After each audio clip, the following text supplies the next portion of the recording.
So the thing about it is artists want direction. They want producers to work with them. They want to work with us, right? But as long as if our goal is to sell beats, we're gonna leave that relationship on the table and forego that opportunity to connect with an artist that could be the answer to creating a song on your beat that can become a chart hitting, you know what I'm saying, phenom. Right. So we got to get out of the mindset of these one-off sales. I believe that the new wave is the subscription-based model. And let me tell you why real quick.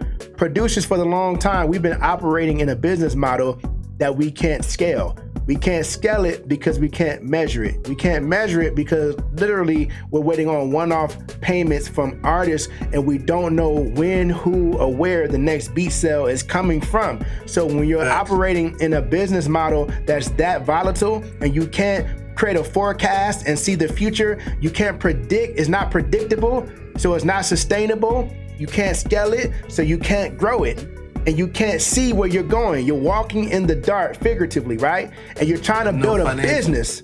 You're trying to build a business this way. No stability in that. Yeah. There's no stability. So what's the answer, Jones? I see you know, all the doom and gloom you're talking about, but what's the solution? Look, I'm not trying to tell y'all I got this great grand solution, but I do have a vision for what I do see should happen, and that is the subscription-based model. Why? 2 reasons, real quick. The first reason, it makes way more sense for the artists in this economy. We have one thing that we do as producers, we're really creative and we're really cerebral, and sometimes we live too much in our head, right? And because we live so much in our head, it doesn't allow us to come up out of that and look at the landscape and the temperature and the temperament of the market we're trying to sell to.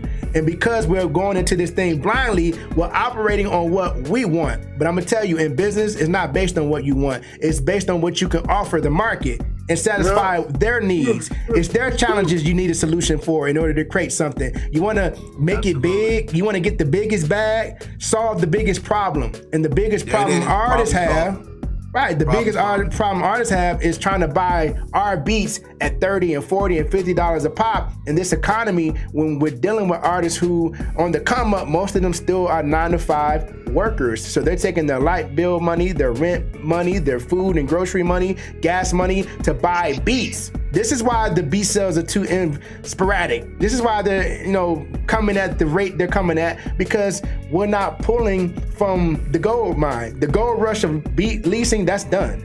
So what makes more sense?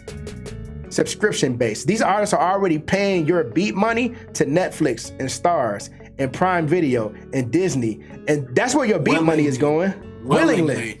Right? Yep. Yeah. But as soon as we help them to recognize, look, if you're paying for a Netflix account and you're not paying for the Netflix, the Beatflix, the Netflix, the beat, you know what I'm saying? If you're not paying for a Beat Pass membership, then you're not serious about your music in 2025. Because how do you pay to watch movies and not pay to create music?